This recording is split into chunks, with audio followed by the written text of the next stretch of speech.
Se mettre à la place de l'autre. Voici ce que propose le lycée Paul-Héroult à ses élèves le temps d'une journée, à travers l'événement Journée Handicap. L'objectif de cette journée, c'est de sensibiliser nos élèves, en tout cas certains de nos élèves, à la vie des personnes handicapées. Et nous avons invité un certain nombre de personnes, alors déficients visuels, des personnes qui auraient des dyspraxies par exemple, des problèmes pour parler. Donc nous avons une orthophoniste, nous avons aussi une personne qui s'occupe des audistes avec l'association Repère. On a un autre atelier où nous avons invité un monsieur qui a la sclérose en plaques ainsi qu'une dame qui est en chaise roulante, qui viennent témoigner de leur vie de tous les jours. À cela s'ajoutent divers ateliers participatifs, parmi lesquels on pourra retrouver parcours en fauteuil roulant, aptitude à la marche avec canne ou encore immersion dans la peau d'un non-voyant le temps d'un repas.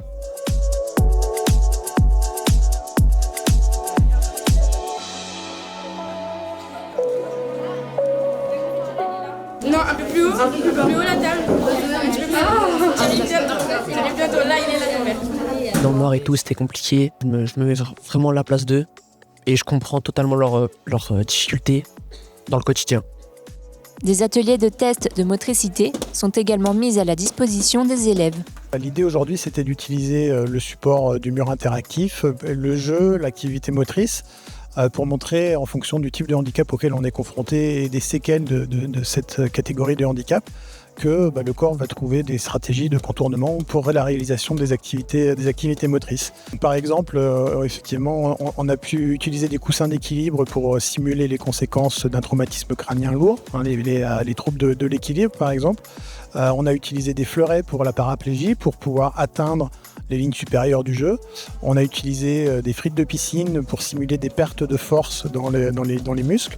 On a aussi utilisé d'autres outils pour la vision, donc des lunettes spécifiques qui rétrécissent le champ de vision, ou tout simplement des bandeaux pour aveugler complètement les joueurs qui se retrouvent à être guidés verbalement par un camarade à l'arrière. Les élèves défilent d'atelier en atelier pour se mettre dans la peau de personnes atteintes de handicap le temps de quelques minutes.